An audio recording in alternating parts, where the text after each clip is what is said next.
Selamat datang kembali di dunia tempat kekuatan menentukan segalanya. Terima kasih atas dukungan dan semangat kalian yang tak pernah padam.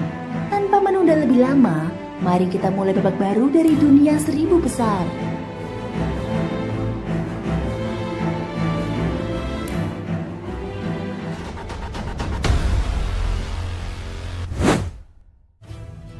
Di episode sebelumnya, Xiaoyan berhasil menciptakan 100 inskripsi inti dalam percobaan pertamanya. Pencapaian langka bahkan di zaman kuno. Ia lalu bertanya tentang metode pelatihan kekuatan mental, tapi sosok misterius itu menghilang, meninggalkannya tanpa jawaban. Meski kecewa, Xiaoyan tetap bertekad mencari jalannya sendiri. Raja Naga Emas menyarankan agar ia bergabung dengan Pavilion Dupa, tempat belajar formasi dan lokasi salah satu api suci yang ia cari. Setelah kembali ke klan Yu, ia disambut hangat. Utusan Xuan Santian datang, dan Xiaoyan resmi bersiap menuju tempat barunya. Dunia baru, peluang baru, dan misi yang lebih besar. Yu melirik ke arah lelaki parubaya di hadapannya, lalu memberi isyarat kepada Xiaoyan untuk duduk. Benar sekali, saudara Hu, memang pemuda inilah orangnya. Lelaki parubaya itu mengamati Xiaoyan dengan penuh perhatian. Ia bisa merasakan aura kuat yang berbeda dari pemuda itu. Tidak buruk. Kekuatan jiwa sebesar ini bukan sesuatu yang bisa dimiliki oleh orang biasa. Dan atribut api dalam tubuhnya, sepertinya dia seorang alkemis kan? Mendengar hal itu, Xiaoyan segera berdiri dan membalas dengan sikap hormat. Senior terlalu memuji. Semua itu hanyalah keberuntungan semata. Aku yang masih belum berpengalaman ini mana mungkin bisa dibandingkan dengan senior. Namun dalam hatinya, Xiaoyan merasa terkejut. Meski ia tidak menahan auranya, hanya dengan satu tatapan saja, lelaki itu mampu membaca latar kekuatannya. Dan dari bagaimana lelaki itu menyapa Yu sebagai saudara, hubungan mereka sepertinya cukup dekat. Bahkan kemungkinan kekuatan mereka pun setara. Lelaki parubaya itu tertawa lepas. Ia merasa puas terhadap Xiaoyan yang merendah tanpa kepura-puraan. Anak muda, untuk mendapatkan keberuntungan, tidak cukup hanya mengandalkan kekuatan. Keberuntungan juga bagian dari kekuatan. Tidak perlu terlalu merendah. Ia menatap Xiaoyan dengan sorot mata tajam, seolah melihat masa depan yang berbeda. Aku sudah membaca suratmu sebelumnya. Saudara Yu, kamu mengatakan bahwa pemuda yang berhasil mendapatkan warisan dari reruntuhan ini bukan orang biasa. Sekarang ketika aku melihatnya langsung, memang luar biasa. Pertemuan Xuan Hui di Xuan Santian kali ini pasti akan lebih menarik. Yu tertawa sambil menepuk pundak lelaki itu. Kalau begitu, putriku dan sahabat muda Xiaoyan ini akan kutitipkan padamu di Xuan Santian. Hudu, lelaki parubaya itu, menatap sahabat lamanya sambil tersenyum. Aku hanya bertugas sebagai pengantar, bukan orang yang bisa memutuskan segalanya di Xuan Santian. Tapi, saudara Yu, kita sudah saling mengenal. Tentu saja aku akan menjaga mereka. Yu tertawa bahagia, seakan mengingat masa-masa muda mereka. Kalau bukan karena urusan penting hari ini, aku pasti akan menahanmu minum bersamaku sampai 300 cawan. Hudu berkata, namun aku harus mengatakannya. Untuk masuk ke Xuan Santian, ada beberapa syarat ketat yang harus diperhatikan. Ia pun mulai menjelaskan satu persatu. Pertama, latar belakang harus jelas. Orang-orang dengan asal-usul tidak jelas, selain dari sekte Solomon, tidak akan diterima oleh sekte manapun di Xuan Santian. Semua sekte besar sangat menjaga reputasi mereka. Kedua, harus memiliki bakat alami yang luar biasa. Jalan kultivasi penuh penderitaan. Tanpa bakat unggul, itu hanya akan membuang waktu tanpa hasil. Ketiga, harus mampu menahan penderitaan. Sifat keras kepala dan mudah menyerah tidak akan bertahan lama dalam dunia kultivasi. Keempat, setiap calon murid harus melewati seleksi ketat. Semua sumber daya akan dibagi sesuai kemampuan. Tidak semua orang bisa mendapatkan teknik dan seni bela diri tingkat tinggi. Semua tergantung pada bakat dan kekuatan. Mendengar semua itu, Xiaoyan mengerutnya alis. Dari semua syarat tersebut, hanya soal latar belakang yang bisa menjadi masalah baginya. Yu yang memperhatikan reaksi Xiaoyan segera membuka suara dan menenangkan kegelisahan itu. Semua yang dikatakan saudara Hu memang benar. Tapi sahabat muda Xiaoyan ini adalah seorang alkemis kelas kaisar tingkat 1 dan juga penatua kehormatan dari keluarga kami. Jadi seharusnya tidak ada masalah dengan latar belakangnya, bukan? Hudu sedikit terdiam. Wajahnya menunjukkan keraguan meski ia mencoba menganalisis lebih dalam. Anak ini memang masih muda dan kekuatan jiwanya kuat. Tapi alkemis kelas kaisar tingkat 1, bukankah itu terlalu luar biasa? Dia tahu betul bagaimana dunia alkimia di Swan Santian. Seorang alkemis kelas kaisar mungkin tidak begitu mencolok di sana. Tapi yang luar biasa adalah usianya. Jika Xiaoyan benar-benar telah mencapai tingkat itu di usia muda, maka bakatnya benar-benar menakutkan. Yuyu tersenyum lalu menambahkan satu bukti lagi. Saudaraku, kapan aku pernah membohongimu? Banyak anggota keluarga kami menyaksikan sendiri Xiaoyan memurnikan pil kelas kaisar dan berhasil menaklukkannya. Sorot mata Hudu langsung berubah. Dia menatap Xiaoyan tajam dan tidak menyembunyikan rasa penasarannya. Kalau begitu, kita sudah seperti keluarga sendiri. Berdasarkan kepribadian Yuyu yang ia kenal selama ini, jika Xiaoyan benar-benar telah dijadikan penatua kehormatan keluarga Yu, maka asal-usulnya memang tidak perlu diragukan lagi. Melihat sikap lelaki itu mulai melunak, Xiaoyan pun merasa lega. Yuyu kemudian mengalihkan pandangan kepada putrinya. Ru'er, kenapa belum menyapa Paman Hu? Yuru berdiri dengan anggun, membungkuk hormat kepada lelaki parubaya itu. Salam hormat Paman Hu. Hudu mengangguk sedikit. Dia membelai jenggotnya seraya berkata, dulu saat aku menggendongmu, kau masih bayi dalam selimut. Sekarang sudah tumbuh menjadi gadis dewasa yang anggun. Ia tertawa lebar, merasa waktu berlalu begitu cepat. Hudu segera mengubah topik pembicaraan. Jadi hanya mereka berdua yang akan berangkat kali ini. Yuyu mengangguk. Ya, dari King Cheng, hanya putriku Yuru dan penatua kehormatan Xiaoyan. Saudaraku, kau sudah menempuh perjalanan jauh. Istirahatlah malam ini di sini. Aku akan menyiapkan jamuan untuk menyambutmu. Hudu menguap ringan dan tersenyum. Baiklah, tapi jangan lupa tugas utamaku. Yuyu mengangguk. Tenang saja, aku sudah menghubungi orang-orang dari 6 kota lainnya. Besok mereka akan tiba di King Cheng.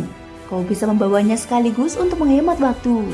Setelah mengantar Hudu menuju kamar tamu, Yuyu berbalik dan berbicara kepada Yuru dan Xiaoyan. Kalian berdua pergilah beristirahat. Besok sepertinya kalian akan segera berangkat. Keduanya mengangguk pelan, lalu kembali ke kamar masing-masing. Utusan yang datang ke King Cheng kali ini bernama Hudu. Ia adalah seorang ahli di Daudi bintang 5 puncak. Fakta bahwa ia langsung tinggal di kediaman klan Yu sudah cukup menjelaskan eratnya hubungan mereka. Setelah mendengar kabar kedatangan utusan, para tokoh dari 6 kota lainnya juga bergegas menuju King Cheng. Malam semakin larut. Di sebuah rumah kayu yang tenang, Yuru duduk termenung dan tidak bisa tidur. Pandangannya terarah pada kamar Xiaoyan yang lampunya telah padam. Ini pertama kalinya aku bepergian sejauh ini. Rasanya berat meninggalkan ayah. Ia bergumam pelan, lalu tersenyum misterius. Xiaoyan, jangan harap bisa lepas dari telapak tanganku. Waktu pun berlalu. Hari ini adalah hari keberangkatan menuju Swan Santian. Dan semua tokoh dari 7 kota besar telah mengetahuinya. Karena hanya di Swan Santian para jenius dari 7 kota besar bisa benar-benar menyadari bahwa langit di atas langit masih ada langit lain. Dan baru di sana mereka bisa memperoleh sumber daya kultivasi yang lebih luas dan pengalaman yang lebih berharga. Maka dari itu para pemimpin kota pun sangat kooperatif terhadap utusan Swan Santian. Ini adalah tahap penting yang harus dilewati oleh seorang pewaris kepala klan. Di kota Wu, di depan sebuah aula tua yang tampak usang, beberapa pelayan hanya bisa menatap ke langit dengan ekspresi berat.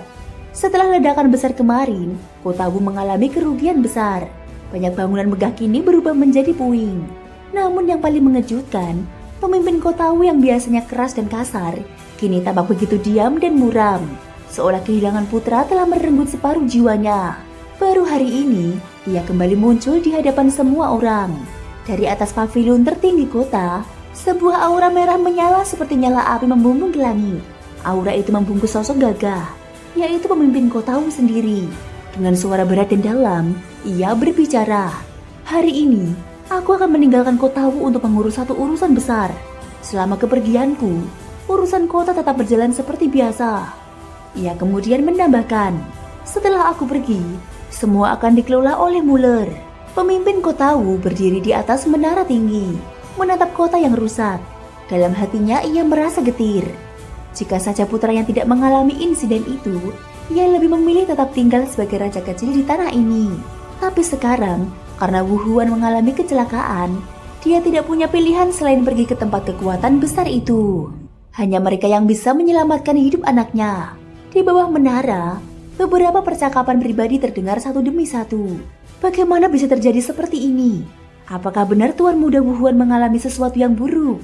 Pemimpin kota Wu tidak memperhatikan semua bisikan-bisikan itu. Ia menatap ke arah sebuah bangunan jauh di kota Qingcheng. Tatapan matanya penuh dendam. Xiaoyan, bajingan kecil, aku bersumpah akan membunuhmu untuk membalas kematian anakku. Setelah mengucapkan itu, ia menarik kembali pandangannya. Tubuhnya pun melesat ke langit dan menghilang di balik cakrawala. Di kota Raja Pedang, suasana sunyi menyelimuti pegunungan. Di bawah puncak batu runcing yang menjulang seperti bilah pedang, seorang pria bertubuh tegap dengan pedang besar di punggung yang muncul dari celah gunung. Dia adalah Wang Song. Berbeda dari sebelumnya, kain hitam yang menutupi matanya telah dilepas. Di dahinya tampak sebuah tanda hitam misterius yang memancarkan aura mengerikan. Efek samping dari tanda itu semakin parah. Jangan sembarangan membuka segel, atau kau akan kehilangan kendali. Di Suan Santian nanti, semoga kau bisa menekannya. Suara parau seorang lelaki tua terdengar di sampingnya. Wang Song mengepalkan tangan dengan hormat. Baik guru. Ia kembali menutupi tanda itu dengan kain, lalu menatap sosok gurunya. Lelaki kurus yang tampak lemah ini, kekuatannya sejajar dengan Yuyu dari klan Yu. Sayangnya, ia jarang terlibat urusan dunia karena sepenuhnya tenggelam dalam pemahaman jalan pedang. Sang guru kembali berpesan, 7 kota ini sudah tak mampu menampungmu. Suasantian adalah ladang terbaik untukmu menempa pedangmu. Aku tak bisa membantumu lagi. Sisanya bergantung pada usahamu sendiri. Berhati-hatilah. Setelah berkata demikian, tubuhnya perlahan menghilang seperti kabut tertiup angin. Wang Song hanya tersenyum tipis, lalu berbalik melangkah menuju Qingcheng. Di kota 1000 binatang, raungan binatang buas mengguncang langit. Seekor binatang bersayap besar terbang tinggi, dan di punggungnya duduk seorang gadis mungil berambut hijau zamrud. Wanita ini adalah Liu Yin. Ayah, kami akan berangkat. Jangan terlalu merindukanku. Wajahnya berseri penuh kegembiraan. Saat itu juga, burung besar Xiaohan menembus awan dengan kepakan kuat. Di bawah, seorang pelayan tua berkata pelan, Tuan, kemampuan putri Anda dalam menjinakkan binatang sungguh luar biasa. Pria parubaya itu hanya tersenyum bangga. Sudah tentu, dia adalah penerus klan kami. Sin diperlihatkan di sebuah akademi bela diri. Pada saat ini, seorang pria muda yang bernama Sun Ming juga melakukan persiapan. Tubuhnya kekar, menggambarkan kekuatan yang telah ditempa. Sepertinya kau mendapat banyak keuntungan dari runtuhan waktu itu. Tapi hati-hati, Suan Santian bukan seperti 7 kota ini. Orang yang berbicara adalah ayahnya.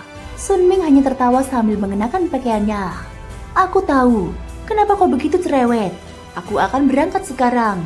Sin diperlihatkan di utara Qingcheng, yaitu wilayah klan bersalju. Seorang pelayan perempuan berdiri di depan sebuah pavilion harum dan berkata dengan hormat, Nona, utusan dari Suan Santian telah tiba di Qingcheng. Kepala klan memintaku menyampaikan bahwa Anda boleh berangkat. Dari dalam, terdengar suara pelan namun tegas. Baik, aku mengerti. Ia kemudian bergumam sendiri dengan senyum kecil. Xiaoyan itu, kita akan bertemu lagi. Sesaat kemudian, tubuhnya menghilang dari ruangan. Sementara itu di kota Raja Neraka, di dalam sebuah rumah kayu, seorang pemuda duduk diam. Wajahnya pucat, matanya kelabu. Tubuhnya diselimuti aura kematian yang mencekam. Ayo pergi. Utusan dari Suan Santian sudah tiba. Semoga di sana aku bisa memperbaiki tubuh ini. Kalau tidak, dia menatap telapak tangannya yang penuh darah segar, lalu berdiri perlahan. Di kota angin petir, seorang wanita bersenjata dan berbalut aura petir melangkah di udara kosong. Sambil menatap langit, ia tersenyum dan berkata ringan, Suan Santian, aku cukup menantikannya. Satu persatu para jenius dari 7 kota telah mulai bergerak menuju Qingcheng. Keesokan harinya, ketika cahaya mentari pertama menyinari bumi, Hudu sudah berada di aula utama keluarga Yu. Xiaoyan dan Yuru pun telah menunggu di sana. Mereka hanya tinggal menanti kedatangan yang lain sebelum berangkat. Yuyu dan Hudu mengobrol ringan membahas berbagai urusan sepele. Sementara itu, Yuru yang duduk di dalam aula tampak gelisah. Ini adalah kali pertamanya melakukan perjalanan jauh. Meskipun ada orang yang dikenalnya menemani, namun Yuyu tetap merasa khawatir. Yuru menyadari kegelisahan sang ayah, mengangkat wajah dan membuka mulut pelan. Ayah, tenanglah, aku akan menjaga diri dengan baik. Yuyu menatap putrinya, lalu menghela nafas. Yuer, kau sudah cukup dewasa, jadi ayah tidak akan terlalu mencemaskanmu lagi. Tetapi ingat, Selama di luar sana, jagalah dirimu. Dan satu hal lagi, lambang di keningmu sebisa mungkin jangan digunakan sebelum kau memiliki kekuatan dan kesiapan untuk menerima warisannya. Yuru mengangguk memahami. Matanya yang jernih tampak sedikit bergetar, menampakkan pesona kecantikannya.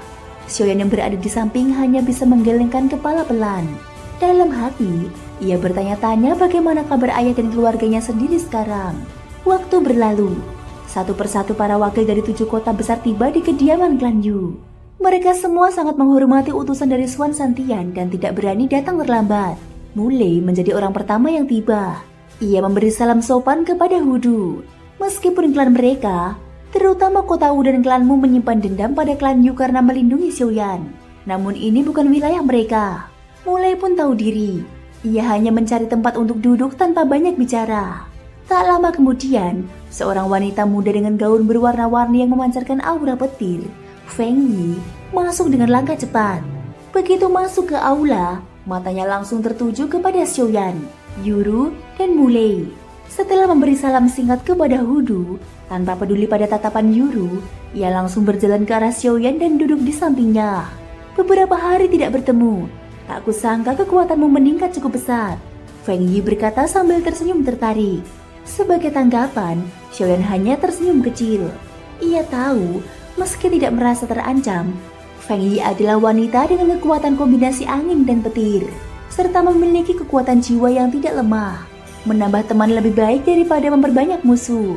Kemudian, sosok pucat misterius dari kota Raja Neraka yang dikenal sebagai mayat hidup juga muncul. Ia melihat sekeliling dengan tenang, lalu duduk menunggu yang lain datang. Wang Song juga tiba, dan ia menyapa dengan ramah seluruh orang di aula. Tak lama kemudian, sesosok perempuan bertubuh ramping muncul seperti bayangan di antara cahaya. Sosok itu bukan lain adalah Yao Mei dari klan Salju.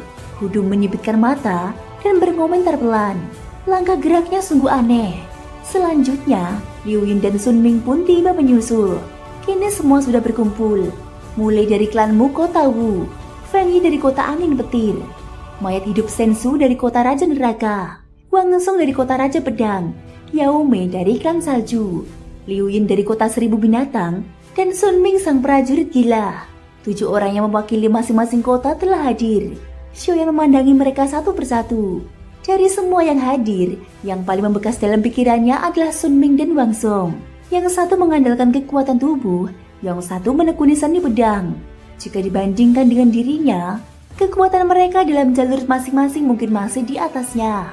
Melihat semua orang sudah berkumpul, Hudu berdiri dan berkata dengan suara tegas, "Karena kalian bertujuh sudah hadir, ditambah dengan 2 orang ini, total menjadi 9. Kalau begitu mari kita berangkat." Semua orang pun berdiri serempak. Tatapan mereka tertuju kepada Hudu dengan semangat dan antusiasme. Kekuatan yang dimiliki oleh utusan Swan Santian benar-benar luar biasa. Ini membuktikan bahwa Swan Santian bukan sekedar nama, melainkan tanah ujian yang sesungguhnya. Hudu melangkah keluar dari aula dan mengangkat telapak tangannya. Sebuah cahaya terang muncul di udara. Semua orang mendongak. Awan yang semula mengambang indah di atas langit kincang tiba-tiba terbelah. Cahaya yang dilepaskan dari tangan Hudu berubah menjadi bayangan raksasa yang melesat melintasi langit. Dalam waktu singkat, bayangan itu mengembang menjadi bentuk besar. Xiaoyan segera melepaskan kekuatan jiwanya untuk menyelidiki dan merasakan bahwa objek itu seperti wadah raksasa. Saat mereka melihat lebih jelas, akhirnya mereka menyadari bahwa itu adalah sebuah kapal raksasa. Badannya penuh dengan ukiran simbol misterius, seolah diselimuti oleh perisai doki yang tidak terlihat. Kapal itu juga memancarkan gelombang energi yang sangat kuat. Hudu menjelaskan, ini adalah kapal penyeberangan, alat transportasi jarak jauh yang digunakan Swan Santian. Kapal ini bisa membuka saluran ruang sendiri dan langsung menuju ke sana. Sangat praktis dan cepat. Kalian hanya perlu menyuntikkan doki ke dalamnya agar kapal bisa terus melaju. Konsumsi dokinya pun sangat minim. Mulai yang penasaran segera bertanya, kalau begitu, mengapa tidak menggunakan doki langsung untuk terbang saja? Hudu tertawa pelan. Memang benar, terbang dengan doki itu mungkin. Tapi jarak dari sini ke Swan Santian sangatlah jauh. Jika kau benar-benar ingin mencobanya sendiri, aku tidak akan menghalangi. Semua orang tertawa kecil. Muller hanya bisa tersenyum pahit dan tidak lagi bertanya. Hudu kemudian melanjutkan, kalau begitu, naiklah ke kapal. Dalam perjalanan ke sini aku sudah terlambat beberapa saat. Kalau tidak cepat-cepat, kita bisa ketinggalan jadwal. Mendengar itu, ke-9 orang pun naik satu persatu ke atas kapal raksasa. Dari bawah, Yuyu berkata, "Hudu, kutitipkan putriku padamu." Hudu mengangguk. "Tenang saja." Dengan satu gerakan ringan, ia pun melompat dan mendarat di atas kapal.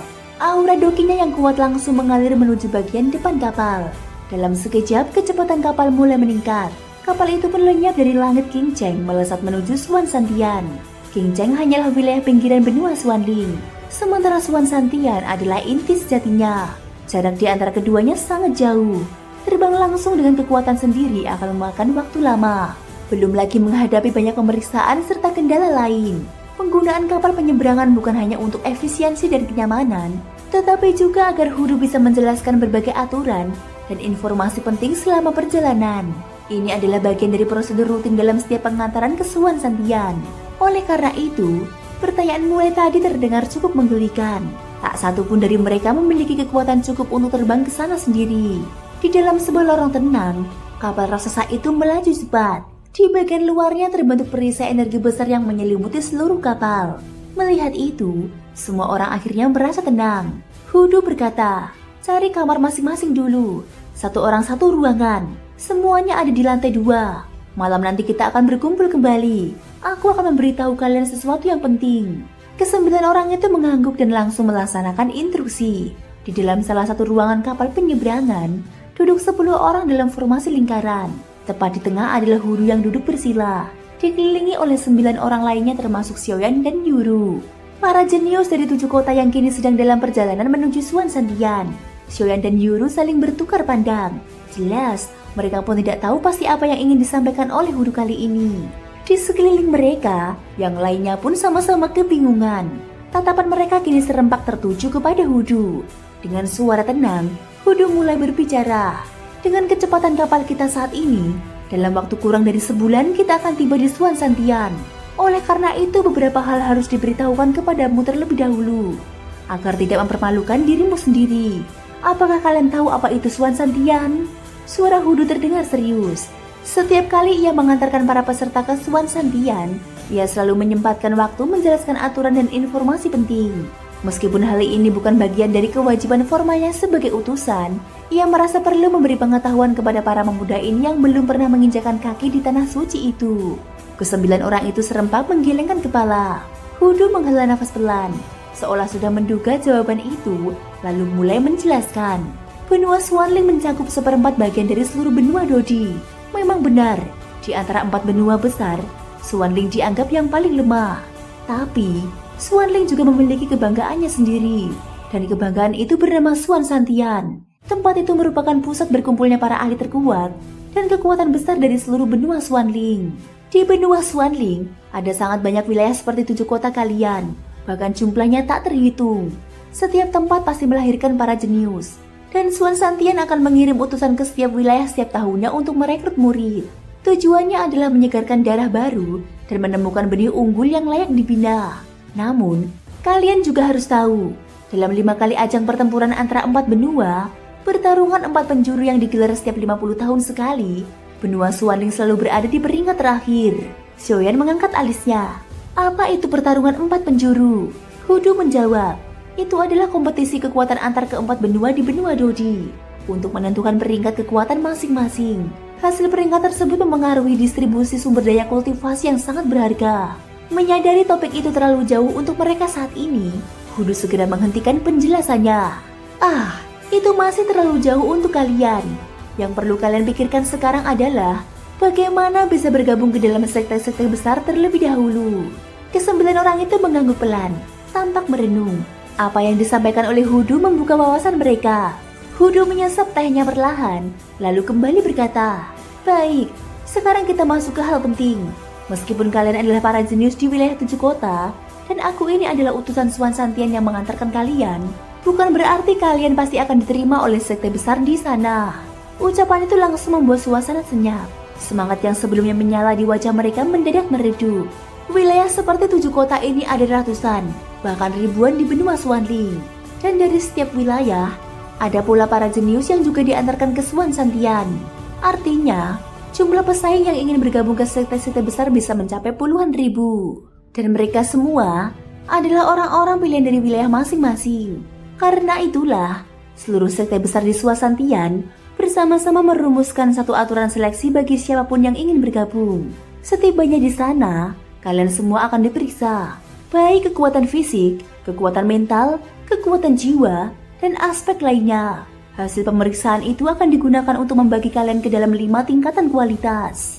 Hudu berhenti sejenak agar mereka bisa mencerna. Xiaoyan mengerun kening. Ia bisa menduga bahwa sistem 5 tingkatan ini pasti memiliki alasan yang sangat mendalam. Melihat semua diam, Feng Yi angkat bicara. Senior, perbedaan antara tingkatan itu apakah berpengaruh besar? Hudu mengangguk. Tentu saja, 5 tingkatan itu dimulai dari tingkat 1 hingga 5. Dengan tingkat 5 sebagai yang tertinggi. Meskipun tidak langsung diberi hadiah apapun, namun tingkatan itu sangat menentukan peluang kalian dalam seleksi masuk sekte. Semakin tinggi nilainya, semakin besar perhatian dari sekte-sekte besar. Karena jumlah pendaftar yang sangat banyak setiap tahun, maka sebelum benar-benar diterima, kalian semua akan menghadapi proses seleksi awal. Tujuannya adalah untuk menyaring orang-orang yang hanya ikut-ikutan tanpa kemampuan nyata, sekaligus menemukan calon elit sejati yang layak untuk dibina. Dan penilaian 5 tingkatan ini akan sangat mempengaruhi proses seleksi. Jadi saat kalian diperiksa nanti, jangan coba-coba menyembunyikan kekuatan kalian. Tatapan Hudu mengarah kepada Xiaoyan. Setelah tahu bahwa pemuda ini mungkin memiliki kekuatan tersembunyi, Xiaoyan hanya bisa tersenyum pahit. Ternyata, untuk masuk ke sekte besar tidak semudah yang ia kira. Metode seleksinya berbeda setiap tahun. Kadang berupa pertarungan langsung, kadang berupa pengumpulan poin dan lainnya. Tapi satu hal yang pasti, tingkat eliminasinya mencapai lebih dari separuh. Dengan kata lain, dari 9 orang kalian di sini, paling tidak separuh akan gagal. Dan yang gagal akan kehilangan hak untuk bergabung dengan sekte besar dan harus kembali ke asal. Ucapan itu membuat ruangan kembali sunyi. Wajah-wajah mereka pun tampak tegang. Mereka tidak menyangka bahwa proses seleksi bisa sekeras ini. Hudu melanjutkan dengan nada tegas. Namun, bagi 10 peringkat teratas dalam seleksi, akan ada hadiah luar biasa. Mereka juga berhak memilih sendiri sekte mana yang ingin mereka masuki. Jadi, berusahalah dengan keras.